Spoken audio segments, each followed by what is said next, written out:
I live deep in the Highlands of Scotland, the city of Fort William. It's a tourist town where they film Braveheart and Harry Potter, and every weekend people from all over the world come to see us. But no one comes to watch us play football. Some people even say we're the worst football team in all of Europe. A team that goes for years without even a single victory. That makes it tough to live here in Scotland, because in Scotland, football is not just a matter of life and death, you know. It's more important than that. There has been a hell of a lot of heavy defeats over the years. I mean, just last season alone, 8-0, 9-0, 12, 12-0, 5-0, the list goes on. Personally, I think they're absolutely hopeless. The dumb football, they're shite. It's quite embarrassing when you open the papers and Fort William are always getting beat, always at the bottom of the league. You just look in the papers all the time, they're getting gubbed all the time. It's probably the coach. It's like, oh, you kick a ball, I'll give you a sweetie. That's probably like that. Kids play. Aye. Actual kids play. It's one of the big problems we face is getting them not to have a drink on a Friday night. Have a good drink after the game. It tends to be the way it's been since I've started anyway. The Fort William football team would rather get out and get drunk.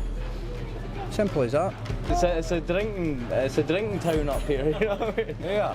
For some reason, the players just can't play. Tonight, a tale of American Idol meets fantasy football and a media man with a dream. Media entrepreneur Paul McDonald wants to make a reality TV show based on the club.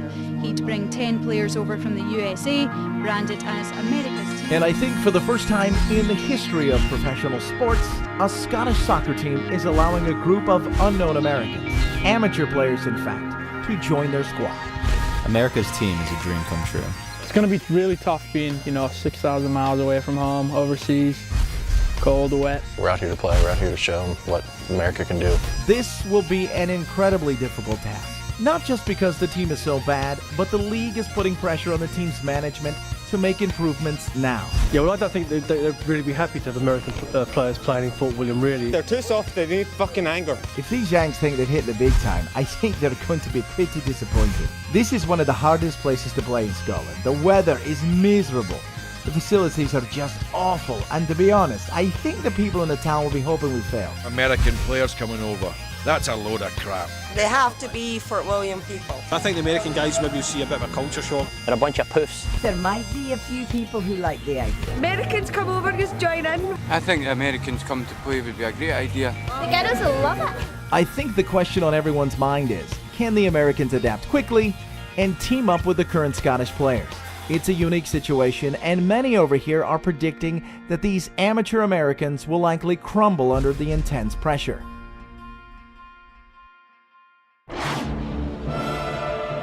This is the story of Fort William FC. One season from start to finish. One that might be our last in the league. Our final season as a professional football club. It's do or die time. We're so bad. We're fighting for our survival. We've been skeptical about this idea from the start. And I bet the Yanks will be packing their bags after the first cold match. You know, from the first day here, people have been acting all crazy. I know I'm not going to sit on the bench because of some Yank. We're going to show them what football is in Scotland. No, if it wasn't for David Beckham, you wouldn't know about soccer anyway. Because it's not soccer, it's football, that's why. You just took it and you ruined it with an odd-shaped ball. Shit, I thought I was just here to play some soccer. Let's start a freaking revolution. This isn't some Sunday recreational league, and for these Americans, life in Scotland will be nothing like playing at the university level. This is real British football. It's the Scottish Cup. It's everything these players have dreamed of, and the chance to turn around a professional team in Europe with a championship trophy at stake. They'll never get out alive.